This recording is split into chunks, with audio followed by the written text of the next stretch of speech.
Dios te bendiga mucho, amado hermano y hermana. Qué bendición que podamos seguir juntos durante este tiempo para seguir buscando de la presencia del Señor. Gloria al Señor. Yo quiero invitarte que el día de hoy podamos terminar este tiempo que hemos estado llevando sobre el mes de agosto. Hemos estado llevando esta serie, la serie A la Guerra.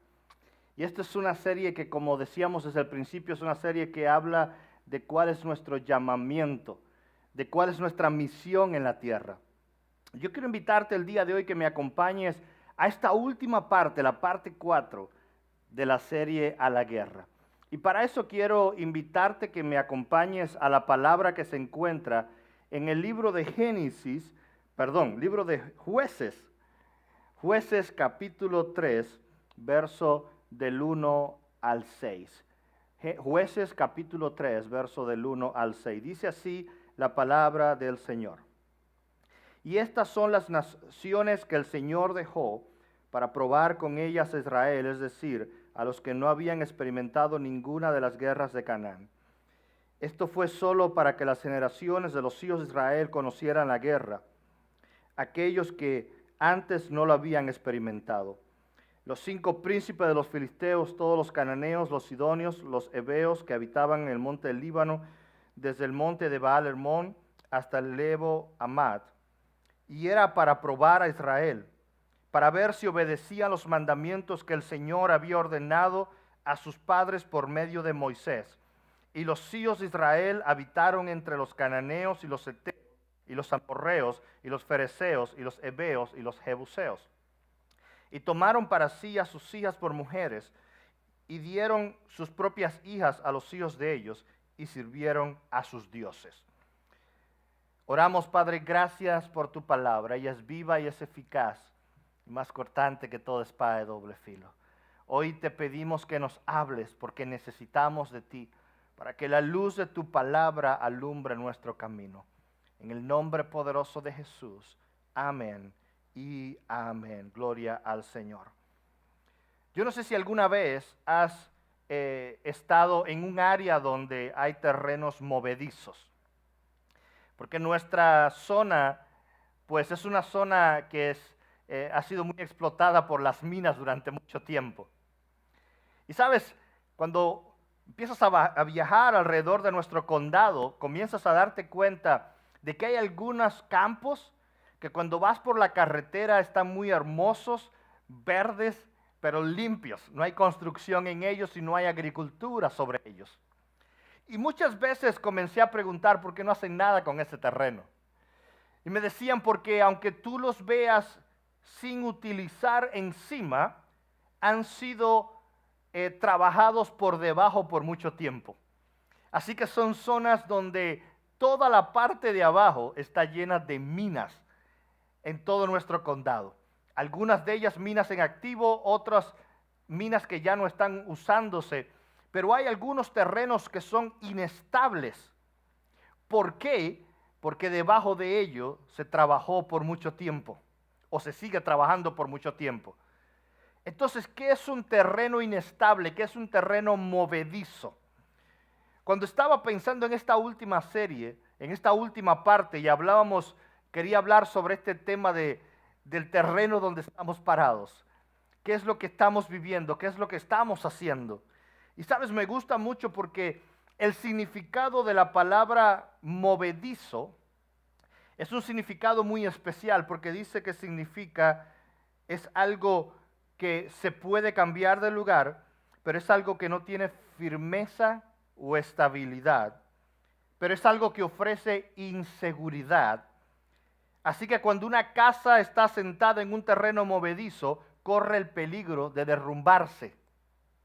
Así que quiero comenzar esta pequeña introducción con ustedes el día de hoy. Escucha bien esto, porque vamos a ir desarrollándolo. Un terreno movedizo es un terreno inestable, que si construyes sobre él, puedes correr el riesgo de que la casa se derrumbe. Entonces, muchas veces vemos terrenos que parecen buenos, pero que se convierten en inestables. La primera regla Cuando vas a comprar una casa o vas a construir una casa, es conocer el terreno en el cual está. Si es una zona de inundación o no es inundación. Si es una zona que tiene ciertos problemas el área o no. Es el primer requisito que tienes que buscar. Más allá de si la casa te gusta o no te gusta. Tienes que saber sobre qué está fundada. Entonces, cuando vamos a hablar de cuál es nuestro proceso, de cuál debería ser nuestro llamado, y nos encontramos a Israel, me gustan mucho estos versos que estamos leyendo, ¿sabe? Porque son versos que hablan de lo que es lo que era el pueblo de Israel. Un pueblo que había pasado, que había conquistado una tierra, que había hecho muchas cosas, pero dice los textos que leíamos al principio, desde el verso 1, que hay algunas naciones que Dios le permitió al pueblo que no conquistara. Escucha bien esto. Siempre pensamos de Israel entrando a la tierra prometida y conquistando la tierra prometida. Pero Dios permitió que hubiera algunas naciones en aquella tierra que ellos no lo conquistaran. Y dice el texto que la razón primordial de que estas naciones quedaran sin ser tocadas es para que Dios probara a aquellos que nunca habían estado en la guerra antes. Porque había personas que habían crecido allí que no conocían lo que era la guerra. Había personas que tuvieron que pelear, y aquí mi pregunta es, que seguro puede ser la misma para muchos de ustedes, ¿por qué Dios quería que algunos aprendieran sobre la guerra? ¿Sabes por qué? Porque por más de 40 años, toda una generación había muerto en el desierto. Por más de 40 años, toda una generación murió, porque fue una generación que no le creyó a Dios, que hizo lo incorrecto delante de Dios, y una nueva generación conquistó la tierra. Pero había muchos de ellos que no fueron parte de esa conquista. Y hay un peligro cuando tú y yo estamos en un lugar y tenemos algo que no hemos conquistado. Cuando tú y yo tenemos algo que no nos hemos ganado, que no hemos luchado. Una persona que ha tenido que sacrificarse por la casa que tiene, por el carro que tiene, por la esposa o el esposo que tiene, por sus hijos. Cada cosa que tú has tenido que batallar en tu vida, tú les das un valor extra. Todo aquello que tú tienes que pelear para conseguir tiene un gran valor para ti. En Cuba tenemos un dicho muy común que dice que aquello que no me cuesta es fácil de perder o algo así. ¿Por qué? Porque no le damos el mismo valor. Ahora, para Dios era importante que aquella gente entendiera el significado de la guerra. Para que entendieran que lo que estaban viviendo era una tierra que había costado. Que lo que estaban recibiendo era el resultado de que otros habían peleado. Que lo que ellos tenían hoy en sus manos era la promesa de muchas generaciones antes que ellos. Así que era importante de Dios decirle, ustedes tienen que aprender lo que están viviendo para que no se acomoden demasiado. Porque ¿sabes cuál fue el peligro? El peligro es el verso 6. Cuando una gente no le da valor a las cosas, cuando alguien no le da el valor a lo que Dios ha hecho por nosotros, como decía ahorita el hermano Manuel, cuando no recordamos las promesas de Dios y el valor que tienen para lo que Dios hace en nuestras vidas, mira lo que dice, que aquella gente que no valoraron la tierra prometida, tomaron para sí a sus hijos por mujeres y dieron sus propias hijas a los hijos de ellos y sirvieron a sus dioses. ¿Sabes lo que hizo Israel? Israel empezó a habitar en medio de esas naciones y empezó a contaminarse con esas naciones. Le entregó sus hijas y tomó sus hijas. Empezaron a mezclarse. Pero más difícil que todo, empezaron a servir a los dioses de ellos. Porque no entendían que lo que ellos estaban experimentando era una promesa que le había costado muy duro a otros. Así que si tú quieres conquistar algo realmente en tu vida, tienes que pelear por eso. Si tú realmente quieres conquistar algo importante en tu vida, tienes que pelear por eso. Y para Israel Hubo algo importante en toda esta conquista. Hubo algo crucial en todo lo que ellos estaban viviendo. En medio de todo eso es asegurarse a quién estaban escuchando. Hoy quiero explorar contigo algunos textos bíblicos que nos van a ayudar a entender un poco mejor esta historia. Porque este es el peligro que leímos al principio. El peligro de Israel viviendo en un terreno movedizo. En un terreno que no tenía estructura. Y cuando la gente vive, te repito, en un terreno y construye su altar, y construye su vida y su relación con Dios en un terreno inestable, corre el riesgo de derrumbarse todos los días. Cuando alguien construye una relación y una vida espiritual sin un fundamento, la primer tormenta lo va a traer abajo.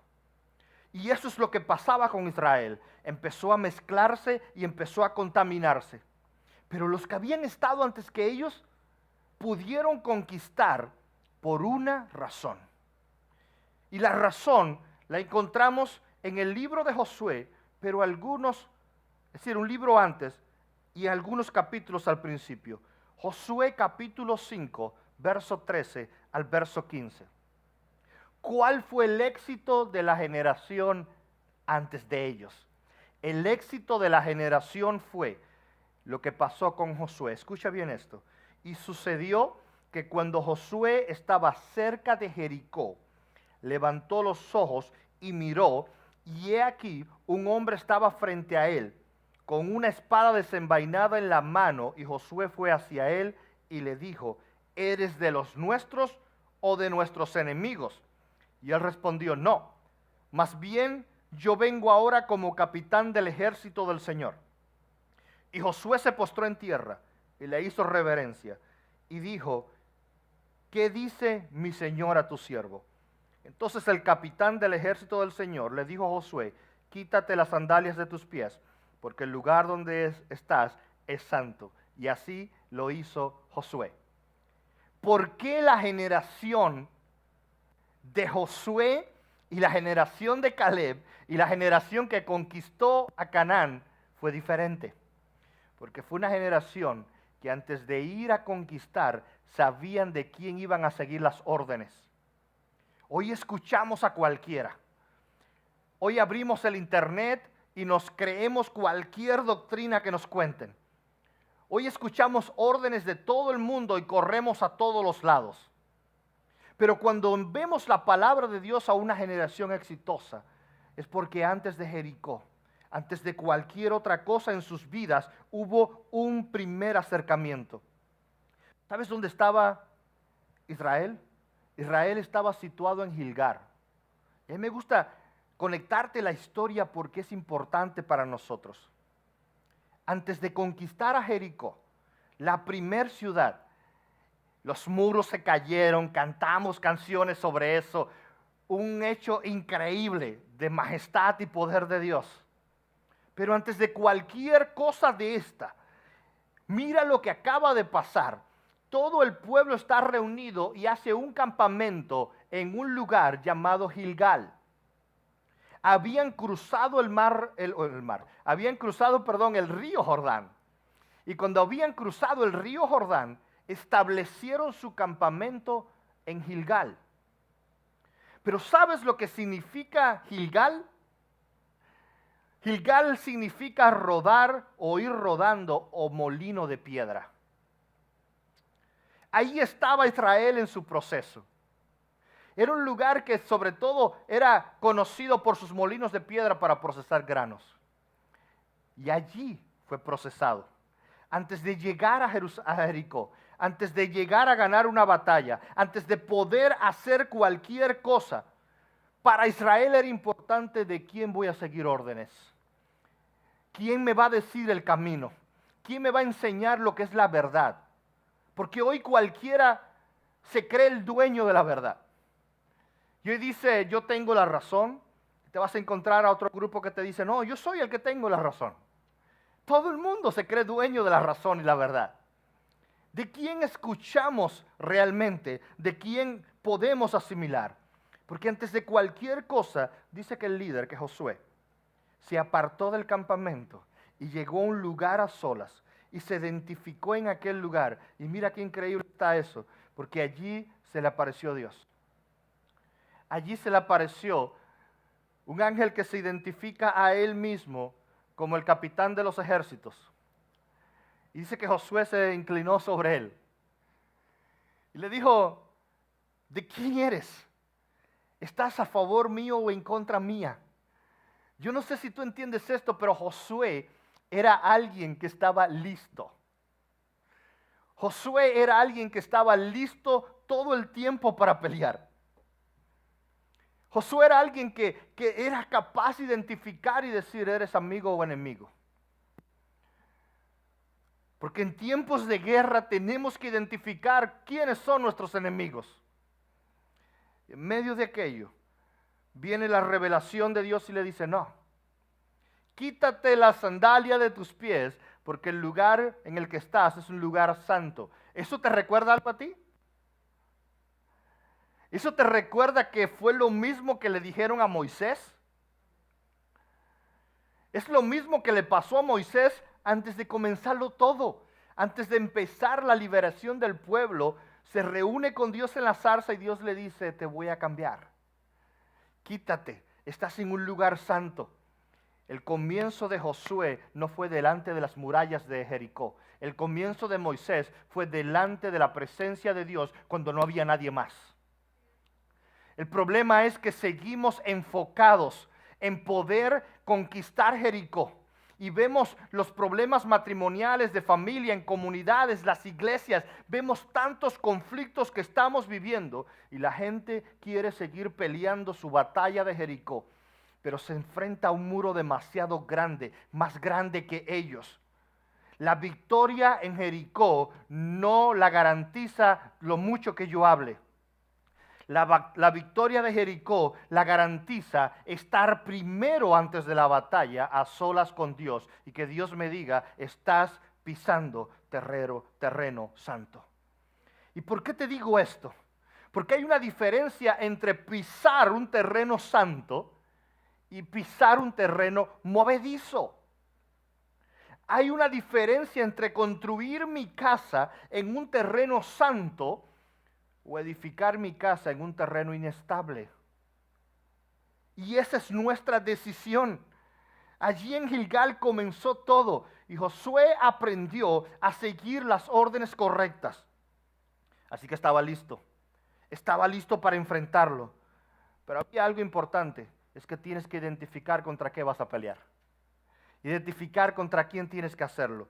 Uno de los textos más famosos cuando hablamos sobre guerra espiritual. ¿De qué nos vamos a preparar? Efesios capítulo 6, verso 11 y verso 12. Te lo sabes de memoria, ¿verdad? No te voy a hacer que lo recites conmigo. Revestíos pues de toda la armadura de Dios para que podáis estar firmes contra. Esta versión, la Biblia de las Américas dice insidias. La Reina Valera del 60 habla contra los ataques del enemigo. Pero esta versión de las Américas habla de algo insidioso, algo constante, un ataque constante.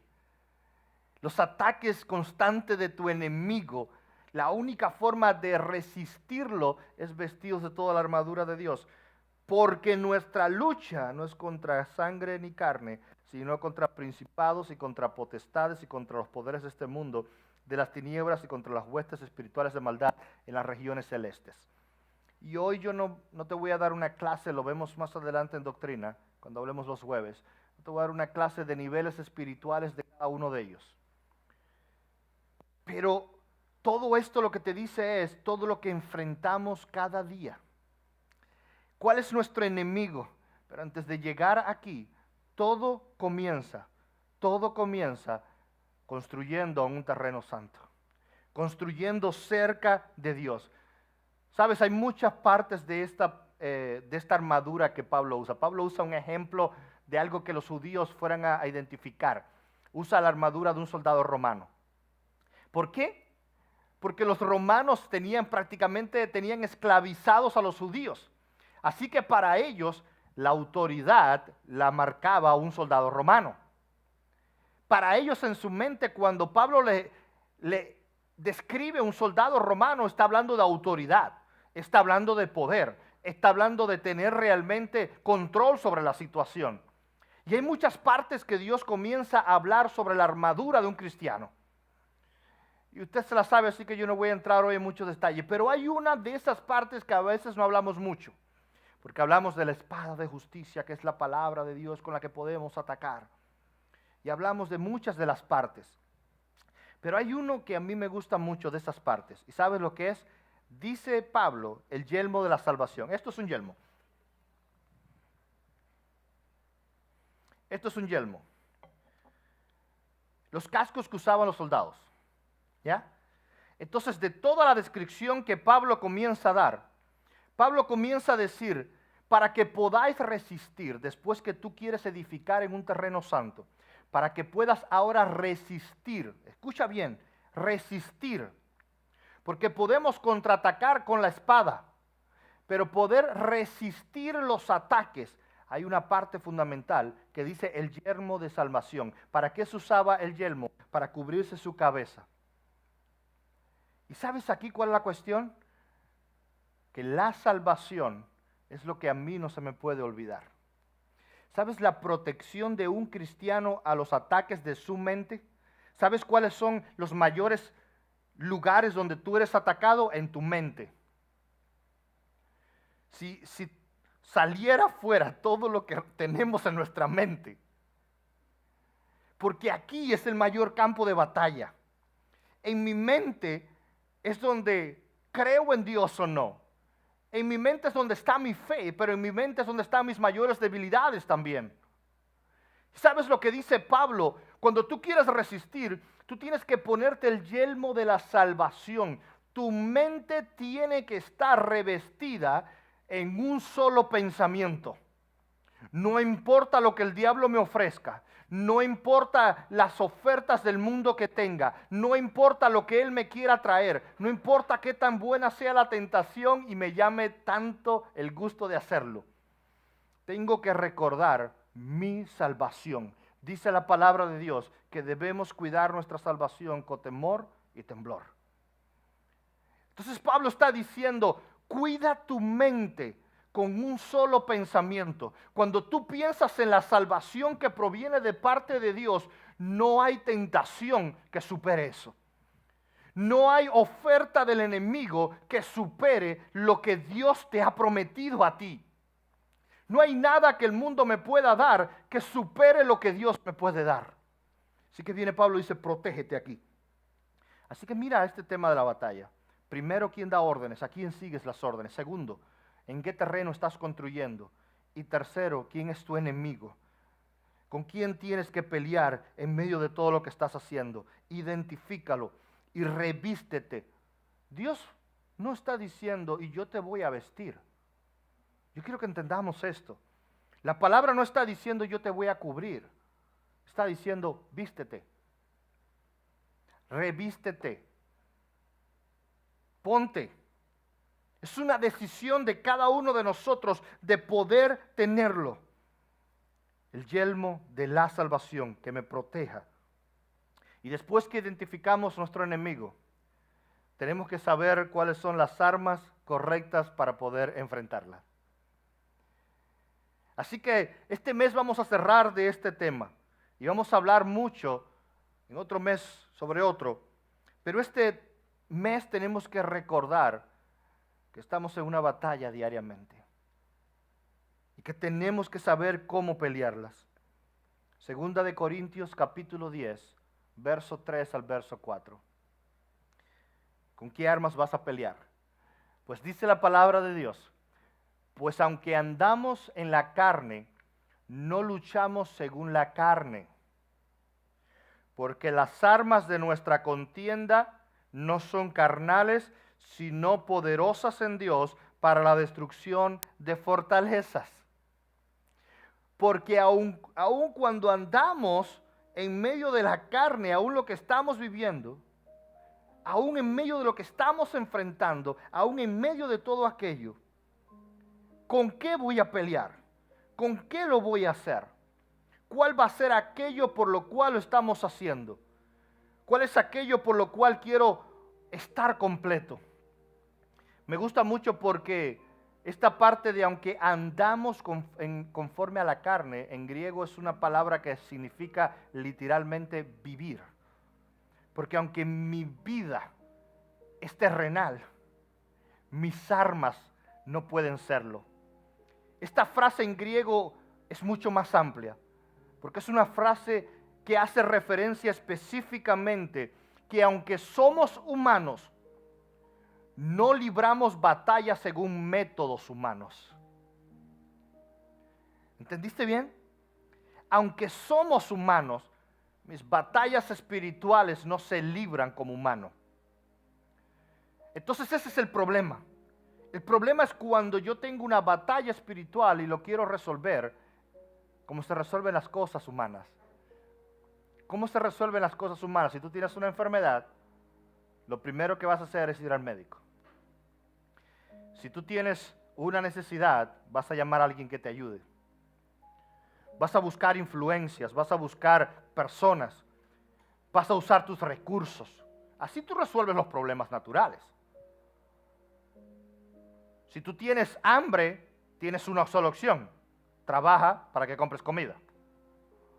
Los problemas naturales se solucionan naturalmente.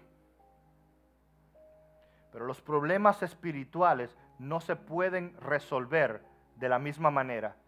Ni tu dinero, ni tus influencias, ni tus amistades, nada de lo que puedas hacer te resuelve un problema espiritual.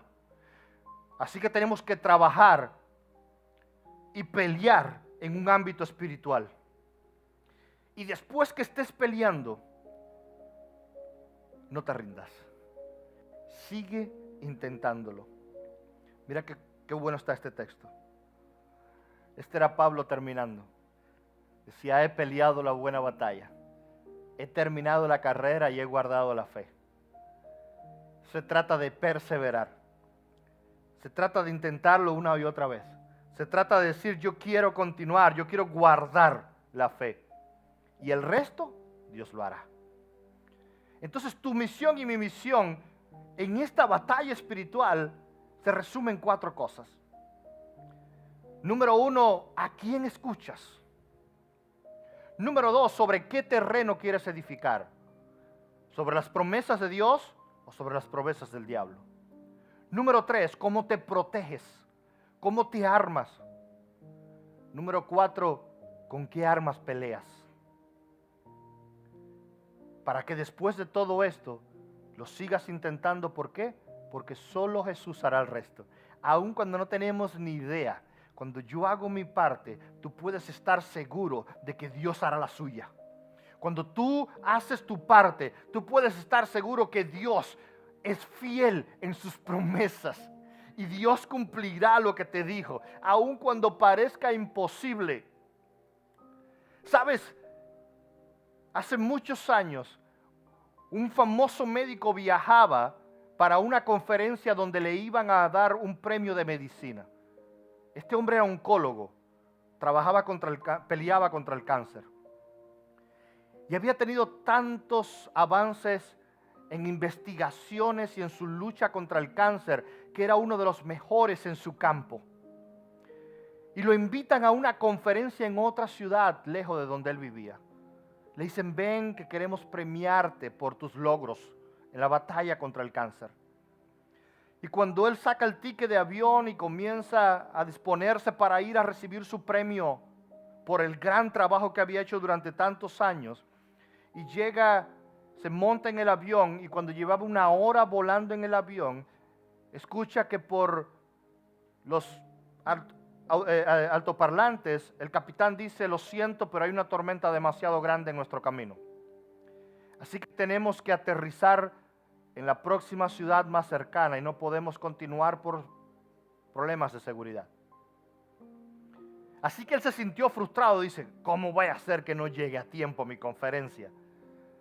Así que aquel avión aterrizó en la próxima ciudad y él dijo, voy a resolver esto a mi manera. Así que rápidamente llegó a la primera agencia de reservación de carros dentro del aeropuerto y le dijo, necesito un carro inmediatamente para manejar hasta la ciudad donde tengo que llegar. Se montó lo más rápido que pudo en el carro y manejó hasta la ciudad para llegar a tiempo a la conferencia. Pero la tormenta llegó. Los vientos fueron demasiado fuertes y fueron tan fuertes los vientos que tumbaron algunas de las torres telefónicas del área donde él iba. Lo que hizo que la lluvia fuera tan fuerte que no podía ver bien hacia adelante donde él manejaba. Así que su teléfono perdió la señal telefónica y el GPS que lo estaba guiando por un terreno que él no conocía, perdió la señal y se encontró completamente perdido. Manejó por mucho tiempo sin saber hacia dónde iba. Y en medio de todo aquello, como no veía bien al frente, había un árbol que había caído, así que su carro chocó. Salió del carro, no tenía servicio celular, el agua le caía encima, estaba entripado, tenía hambre, estaba cansado y estaba frustrado. Miró hacia todos los lados, dijo, ¿dónde me refugio? Al menos a esperar que pase la tormenta. Y vio solo una pequeña casa que estaba sola a la orilla de la carretera. Así que llegó y dijo, quizás tengan un teléfono que pueda llevar a los servicios de grúa o emergencia. Tocó la puerta y le abrió una anciana y aquella anciana le dijo, ¿qué necesitas? Pasa por favor. Y él le dijo, no quiero molestarte mucho, solo necesito un teléfono para poder llamar a los servicios de emergencia. Pero la anciana le dijo, ay mijo, yo no tengo teléfono. Pero lo que puedo es que permitirte que entres a mi casa para que te seques y darte algo de comer mientras esperamos que la tormenta pase. Estaba tan cansado y hambriento que le dijo, gracias señora. Entró en la casa y después de darle de comer mientras el hombre comía en la mesa, la anciana le dijo, si me permites, voy a orar a mi recámara un rato porque estaba orando cuando llegaste y tocaste la puerta. Y el hombre le dice, pero ¿cómo es posible? Le dice el doctor Mark, que era su nombre. Le dice, ¿cómo es posible que vayas a orar? Por mucho que ores no vas a resolver nada. Si no trabajas fuerte, nada podrás conseguir. Era un médico que estaba adaptado a todo lo que tenía, según él, era resultado de su esfuerzo. Y le dice a la anciana, no vas a poder hacer nada. Pero la anciana sonrió, lo dejó y se fue a su cuarto a orar. Y él desde donde estaba la veía arrodillada y decía, no va a resolver nada. Pero veía a la señora llorando. La señora que lo había ayudado. Así que él se conmovió y dijo, voy a intentar ayudarla de alguna manera. Cuando la señora regresa le dice, señora, ¿qué pasa? ¿Qué sucede? ¿Hay algo en que yo la pueda ayudar? Y la señora le dijo, no hay nada en que tú me puedas ayudar. Mi único hijo está en el siguiente cuarto y está muriendo. Tiene una enfermedad terminal. Y hay una sola persona en el mundo que la puede salvar. Pero su nombre es Mark. Pero vive en otra ciudad, demasiado lejos de aquí. Pero es un médico tan importante con el cual yo no tengo suficiente dinero para pagarle. Así que no hay nada que tú puedas hacer para ayudarme. Pero aunque yo sé que mis circunstancias son difíciles, seguiré orando y peleando, porque para Dios no hay nada imposible y mi fe no se va a acabar. Así que aquel hombre se quedó avergonzado. Y le dijo, ay señora, desde que me levanté hoy en la mañana, ha sido un problema detrás de otro. Perdí mi avión, mi carro, he pasado tantas cosas y solo he dicho, ¿por qué a mí? ¿Por qué me pasa esto a mí? ¿Por qué? Y ahora puedo entender que usted estaba orando por mí. Así que tu fe me ha traído aquí. Yo soy ese doctor. Yo soy ese oncólogo que le iban a dar un premio en una conferencia. Pero mi mayor premio es salirme de mi estrado, ir a donde la gente me necesita.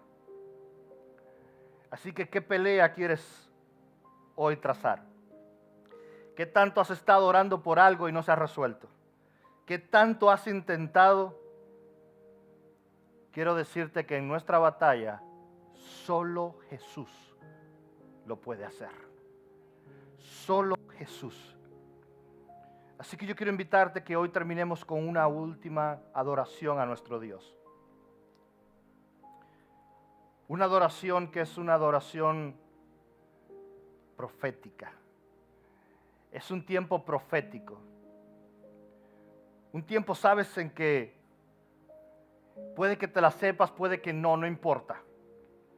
Yo solo quiero retarte, yo quiero solo invitarte a que tú le digas: Señor, en el nombre poderoso de Jesús, yo no sé cuál es la batalla que estás viviendo, cuál es la petición que tienes de parte de Dios hoy, pero si quieres edificar tu casa sobre un terreno estable, pues hoy queremos declarar que la bendición de Dios viene sobre ti y que hay una respuesta de parte de Dios.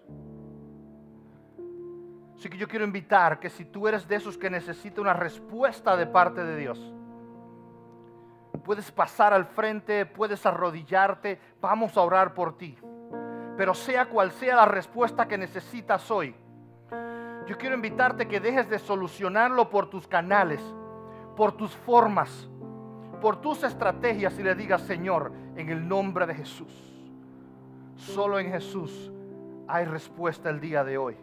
Solo en Jesús hay una respuesta el día de hoy. Así que yo declararé el nombre de Jesús hoy. Y que en tu dolor y en tu lamento, yo creo que Dios se va a mover. Yo quiero proclamar el nombre de Jesús hoy. Yo quiero decirte que aún si miras al cielo, aún en la angustia, yo sé que Dios te va a escuchar. Así que ¿por qué no corres a Él? ¿Por qué no le dices: Espíritu Santo de Dios, yo te miro al cielo hoy, y aunque parezca que las tormentas están muy fuertes, oh Espíritu Santo, yo sé que te moverás en mí hoy.